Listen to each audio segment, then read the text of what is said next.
Hola, hoy vamos a ver más anécdotas de desarrolladores de videojuegos.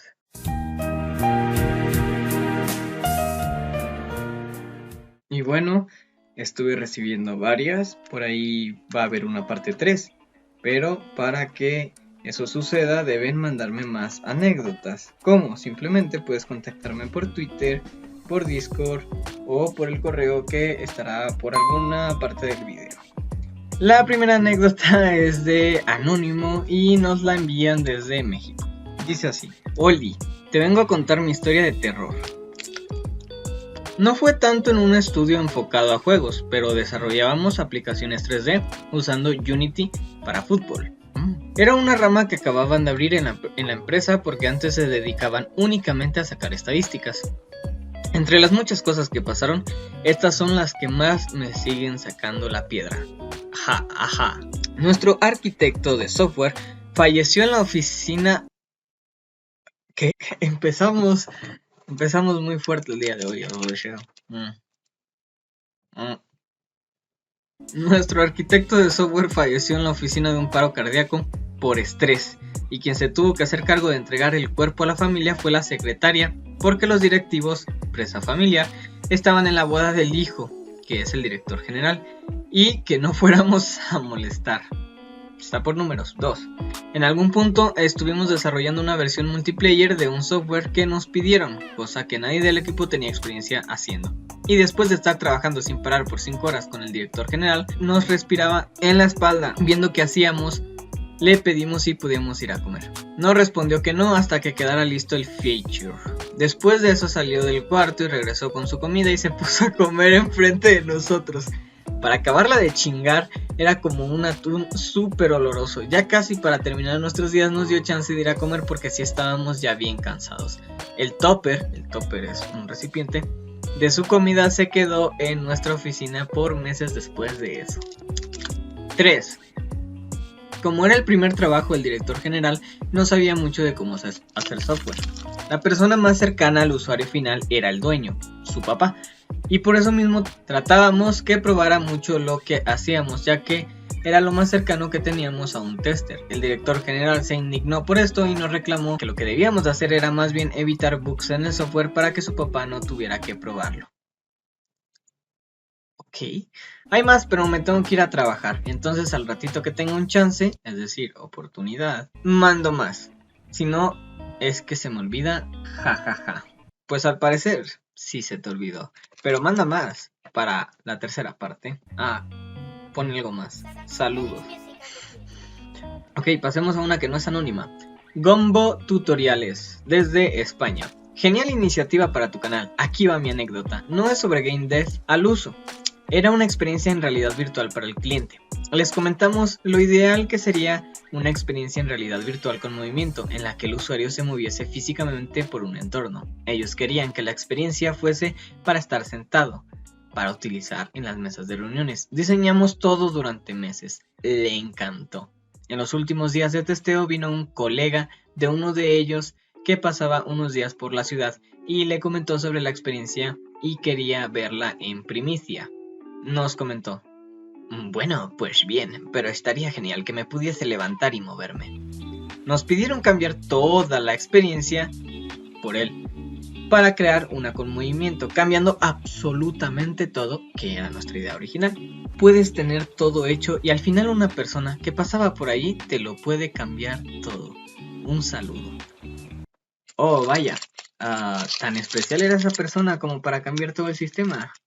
Solo por una persona no creo que varias empresas cambien el software y tal. O sea, estamos hablando de que cada empresa tiene departamentos de testers que se encargan de checar qué onda.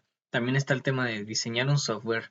Desde un principio se hace la documentación y se ponen los requerimientos, requisitos y todo ese tipo de cosas en las que se especifica qué sí debe hacer el software y qué no debe hacer el software. Entonces, por ahí está un poco raro, pero vamos a seguir. Anónimo, México. En 2021 hubo muchos cambios para mí relacionados al game dev. Estuve la mayor parte de ese año participando en una jam mensual, en donde conocí a varios amigos por el servidor de Discord. La jam ponía muchos retos interesantes y fue muy especial para nosotros mientras duró. Oh no.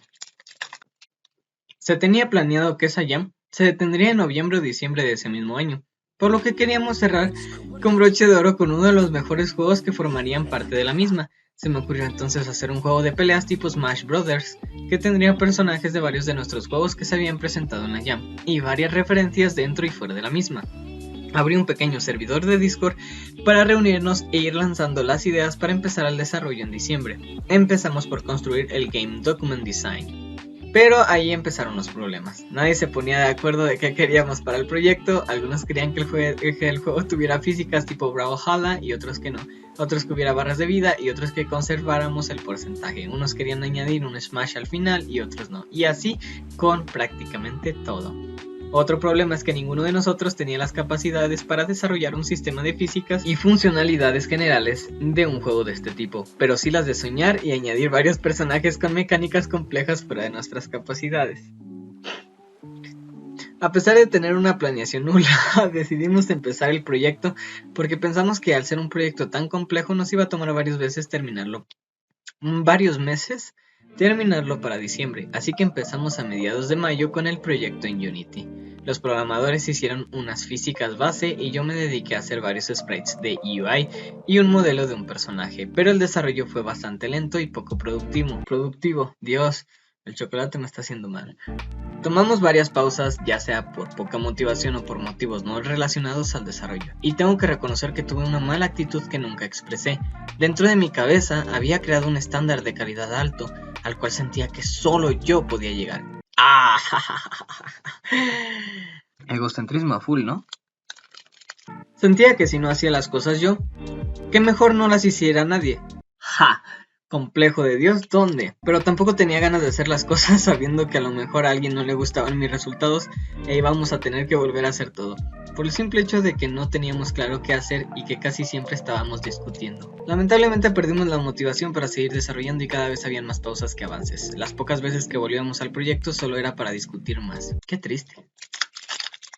Después de una pausa considerablemente más larga de lo normal, que fueron varios meses, decidimos cancelar el proyecto en octubre, ya que la mayoría de nosotros no estaba lo suficientemente experimentado para desarrollarlo y el desarrollo, como dije antes, iba bastante lento.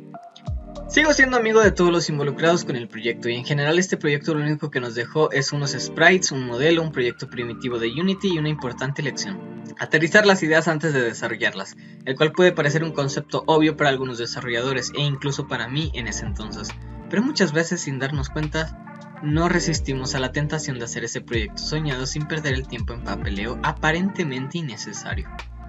Otro consejo que puedo añadir es desarrollar habilidades propias antes de formar equipo, porque otro problema que tuvimos fue que varios del equipo me comentaron que no se sentían con la experiencia suficiente para intentar aportar algo. Sin más me despido, gracias por leer mi correo, Cataxis. De nada, gracias por invitarme a ese proyecto y que nunca lo pudiéramos acabar. Es verdad. Debo reconocer que esta historia es un poco también personal, pero no voy a aceptar la culpa, porque este video es anécdotas ajenas a mí. Así que, como soy un ser casi perfecto, voy a dejar de lado cualquier otro comentario del que pueda aportar relacionado a la historia anterior. Saludos. Delga, México. Hola, buenas, soy Delga y esta es mi historia. Qué inicio tan dramático. O sea, hace un par de meses quise participar en la Game Jam de Dogged. No tenía ni idea de qué hacer y se acababa el tiempo, así que decidí mejor ayudarle a un equipo con la música de su juego. Me pongo en contacto con unos que me parecía piola. Su juego se veía interesante, así que me puse de acuerdo con ellos y en un par de días hice la soundtrack con un par de canciones. No me costó mucho, pero quise echarle ganitas porque ese sería el primer juego en el que aparecería mi música. Llega el día de entrega y ¿sabes qué pasó? Que el programador del juego le dio hueva, flojera, y no terminó el juego, así que me quedé XD. Terminé bien decepcionado, la neta. Lo bueno de todo esto es que luego de ver un tweet de NotLDep pidiendo ayuda para la música de su juego, Pita's Tale, me le aventé y usé parte de la música que hice para ese proyecto y no quedó nada mal. Quiero mandar un saludo a mi mamá, un saludo a la mamá de Delga. Bueno, que esto está genial, que Hiciste música, no la implementaron, pero encontraste otro proyecto al que implementarla. Eso es saber usar lo que ya tienes creado. Por otra parte, qué mal pedo del programador que abandone todo por sus huevos. Como decimos aquí en México, es poco profesional, la verdad, pero bueno, una jam tampoco es que sea profesional, así que tengo opiniones encontradas. O sea, es complejo, es complejo. Anónimo, España.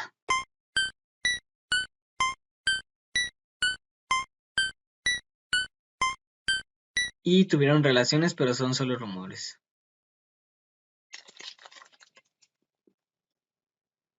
Anónimo, México. Hola Cataxis, gracias por hacer esta convocatoria a contar las malas experiencias que hemos tenido desarrollando videojuegos. Me parece algo muy útil de lo que todos podemos aprender. Empiezo. Desde el 2018 se nos contactó para dar asesoría para una empresa que daría servicio para una institución humanitaria transnacional muy reconocida en un proyecto de capacitación. Solo fue el primer acercamiento. Y en 2019 quien nos contactó decidió darnos el proyecto directamente por nuestro desempeño, conocimiento y no tercerizar el servicio, lo que nos pareció muy ético y en buen plan. En el 2020 empezamos reuniones con los directivos de la institución, prácticamente diseñando el proyecto y dándoles consultoría. Para las reuniones finales yo, líder de UX y UI, propuse al lead dev, si es lead o lead, es lead. ¿Por qué estoy diciendo dev? Perdón, no he dormido muy bien estas últimas semanas. Ayuda, esto no es un meme. Propuse al lead dev y al director del proyecto a invitar a una de las reuniones a la empresa con la que haríamos la grabación 360 live action en escenario real por su experiencia en grabaciones y unas pláticas que accedieron a dar para mi iniciativa educativa. Plus cierta experiencia y pláticas que parecían entender de desarrollo de videojuegos, pues... ok, creo que se refiere a que es un plus, que tenían experiencia y... no sé, me perdí un poco. En fin, parecíamos congeniar en valores, intereses, desempeño profesional, con pipelines claros y sistematizados. Hicimos un grupo de contactos para quedar en la misma sintonía y en contacto. Gran error. Énfasis en gran error. Para no hacer el cuento largo, esto casi nos cuesta que ellos nos valoraran el proyecto haciendo reuniones que supuestamente el cliente solicitó, llevándose ellos la sorpresa de que no estábamos, cuando en realidad ellos la convocaron sin invitarnos. Aún quedando claro que éramos los líderes del proyecto. Invitaron a esas reuniones a otra empresa que hacía VR, prestándolos como sus devs del proyecto o asesores. Y por el otro lado, sin informarnos esto, claro. Nos lo presentaron como un equipo con el que quizá podríamos unir fuerzas por su currículum. ¿En serio? Si tan buenos eran, ¿por qué querían nuestro código de desarrollo? Porque como buenos asesores y devs ya teníamos desarrollo y pruebas realizadas, tanto en cámara 3D como en el desempeño del procesamiento del Oculus.